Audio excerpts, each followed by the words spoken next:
जो बीज, ये बीज है, ये ऐंग और श्रींग, ये दोनों बीज है, समझे ना। बाकी तो मंत्र है, पुष्पदेहा वरवरद श्रिये नमः, ये पुष्पदेहा अप्सरा का यही मंत्र है, दूसरा मंत्र इसका हो ही नहीं सकता, ये संभव है। मगर इसको अनंग पुष्पदेहा मंत्र बनाना हो, क्योंकि ये उनके लिए मंत्र था उस समय जब यौवनवान थे ही आदमी, तो इसलिए उस यौवन को प्राप्त करने के लिए उनको कुछ करने की जरूरत नहीं थी। मगर आज के युग में उसको एक एक्सपेरिमेंटल और थोड़ा चेंज करना ही पड़ेगा, और वह है ओम, इसके साथ में अनंग, अ और न के ऊपर बिंदी ग, अनंग, फिर ऐंग श्रींग पुष्पदेहा वरवरद श्रियै, ओम अनंग ऐं श्रीं पुष्पदेहा वरवरद श्रियै अनंग प्राप्य नमः। और मैंने समझाया अनंग का मतलब है कामदेव, अनंग का मतलब है यौवन, अनंग प्राप्य, वह प्राप्त हो। उसके बाद दो बीजें सुने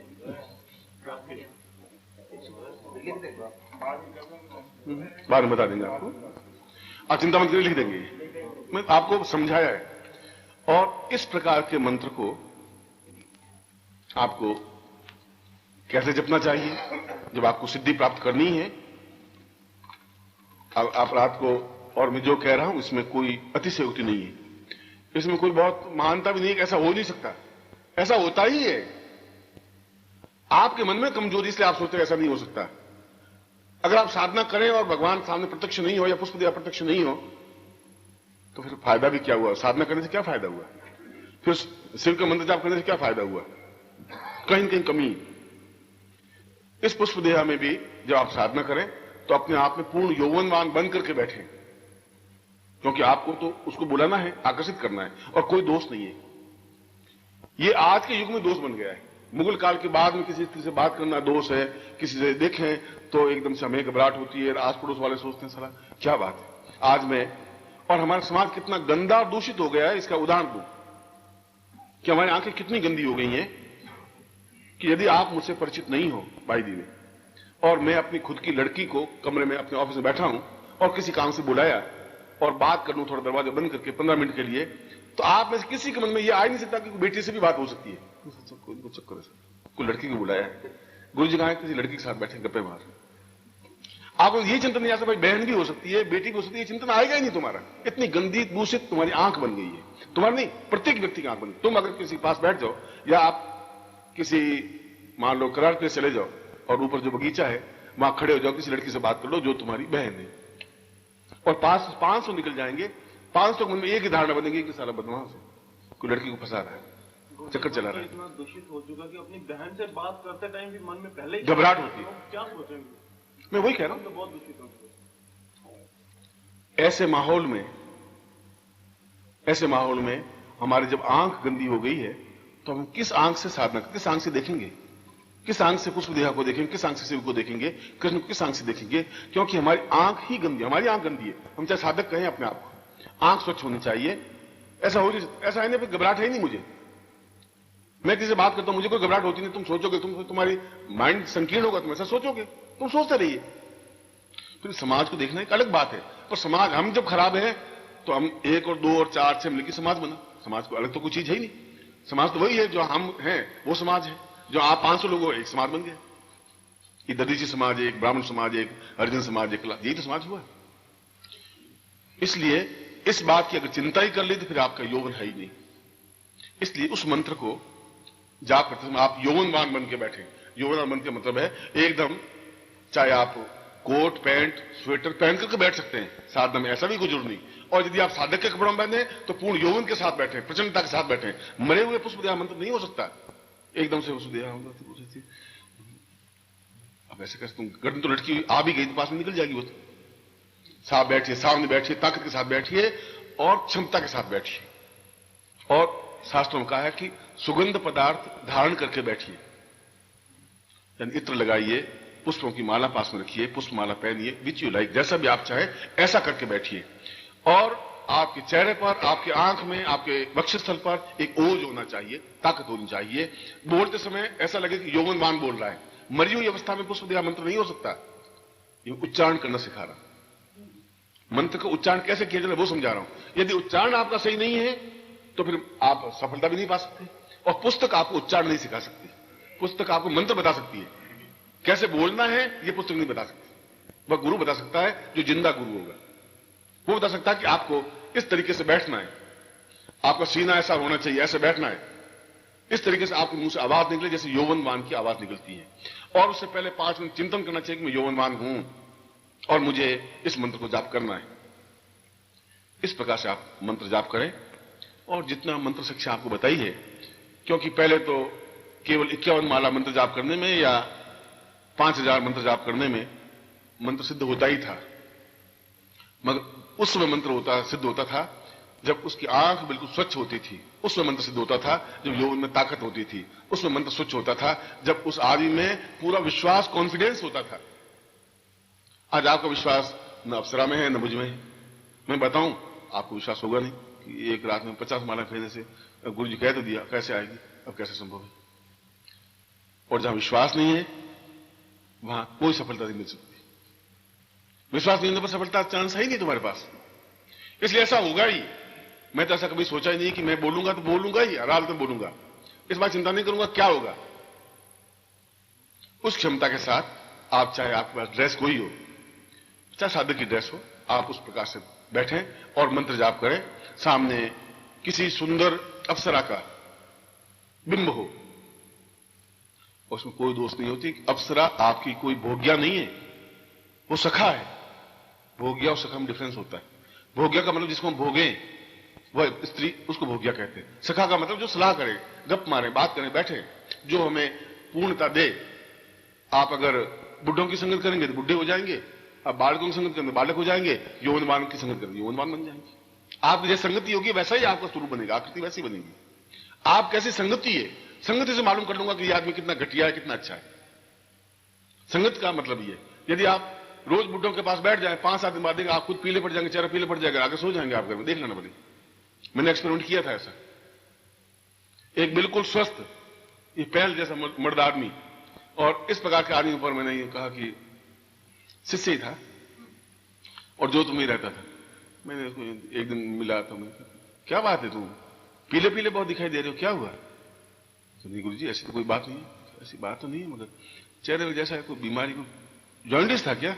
कहते गुरु जी जॉन्डिस तो नहीं था, बिल्कुल जैसे लग तो रहा है तुम पीला।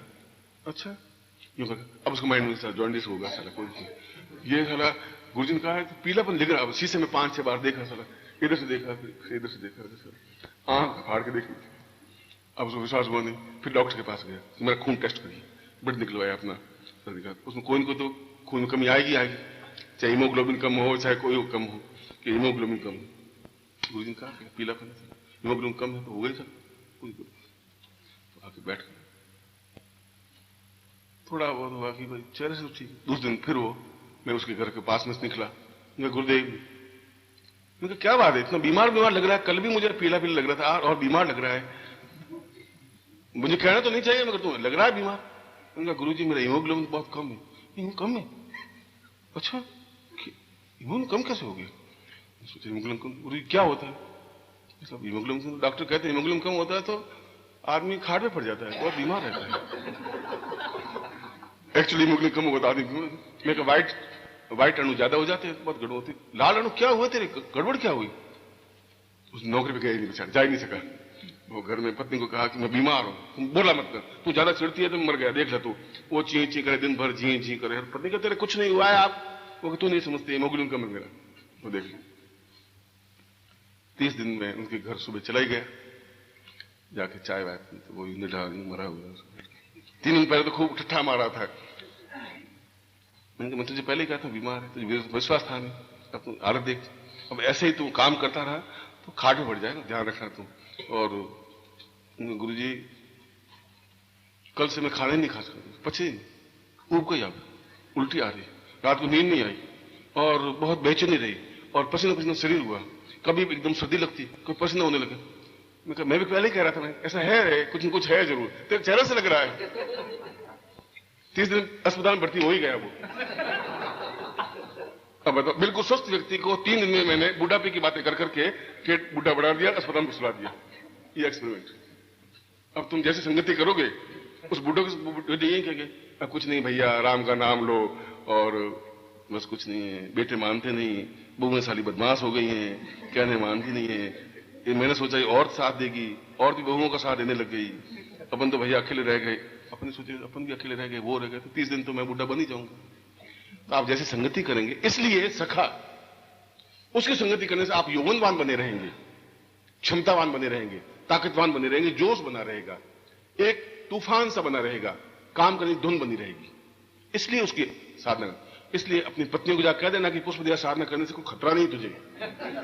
वो सोचे गुरु जी ने ये कौन सा खेल खेल दिया, ऐसा नहीं।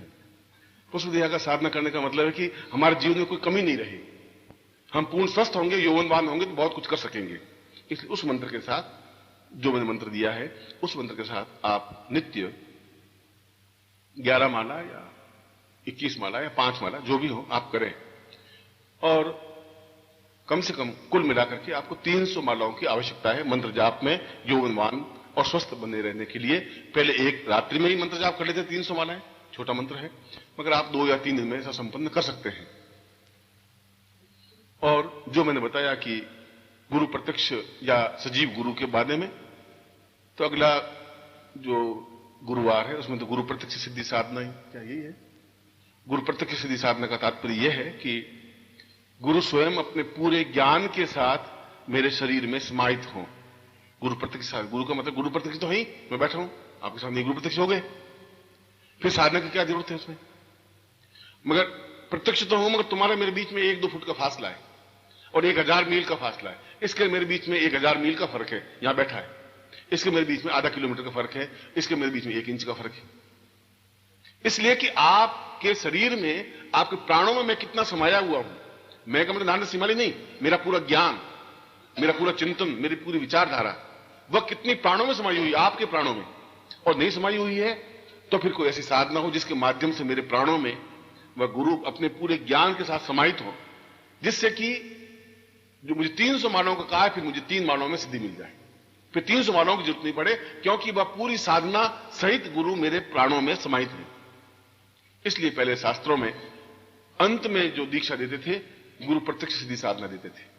जब उसको घर विदा करते थे 25 साल की अवस्था में, तब गुरु प्रत्यक्ष साधना सिद्धि देते थे कि मैं तुम्हारे प्राणों में, प्राण के अणु अणु में, कण कण में, रक्त के कण कण में समाहित रहूंगा, और जब मैं अपने ज्ञान के साथ और चिंतन के साथ समाहित रहूंगा तो फिर तुम्हें इतनी लंबी छोटी साधनाओं करने की जरूरत नहीं रहेगी। तुम गृहस्थ जीवन में पूर्ण सफलता प्राप्त कर सकोगे, तुम वानप्रस्थ जीवन में सफलता प्राप्त कर सकोगे। इसलिए गुरु प्रत्यक्ष साधना सिद्धि की जरूरत थी, या गुरु प्रत्यक्ष साधना की आवश्यकता है। इसलिए प्रत्येक साधना के पहले गुरु पूजन आवश्यक है, गुरु का नाम लेना आवश्यक है, चाहे कोई गुरु हो आपके, और उसका गुरु ब्रह्मा गुरु विष्णु करने की जरूरत है। ये सब कुछ मैंने इसलिए मुझे बोलना पड़ा कि आप जब साधना करें, ये जो आपने मंत्र जाप किया बिल्कुल सही किया है, ये मंत्र तो यही है, इस मंत्र को तो हम बदल नहीं सकते, मगर मैंने इस मंत्र में अनंग मंत्र भी जोड़ दिया है। इसलिए अप्सरा को रति भी कहते हैं, अप्सरा भी कहते हैं। पुष्पदेहा का मतलब है कि उसका यौवन एक गुलाब के फूल से भी हल्का है, मगर उसमें वेग इतना है कि पूरे समुद्र को अपने आप में समाहित कर ले, इसलिए उसका नाम पुष्पदेहा है। ऐसा क्षमतावान एक नारी, एक सखा के रूप में, सहायता के रूप में, सहयोग के रूप में हमें मिले तो हम जीवन भर यौवनवान बने रह सकते हैं, एक मस्ती में, एक धुन में, एक चिंतन में। इसलिए तुमने नहीं, जितने भी देवता हो उन्होंने इस प्रकार के अप्सराओं की साधना की है, चाहे वो शिव हो, चाहे विष्णु हो, चाहे रुद्र हो, चाहे इंद्र हो, चाहे कोई हो, चाहे राम हो, चाहे कृष्ण हो, चाहे बुद्ध हो, चाहे महावीर हो। साधना में कोई दोष नहीं है, क्योंकि अगर हमारे आंख में भोग्या भाव नहीं है तो फिर कोई चिंता की बात नहीं है। और आपको जीवन में इस जो मैंने मंत्र का एक अनंत साथ में समाहित किया है, वह पूर्ण क्षमता के साथ आप मंत्र जाप करें, और करेंगे तो अवश्य ही आपको सफलता मिलेगी। मैं एक बार फिर आपको हृदय से आशीर्वाद देता हूं। पूज्य गुरुदेव की जय।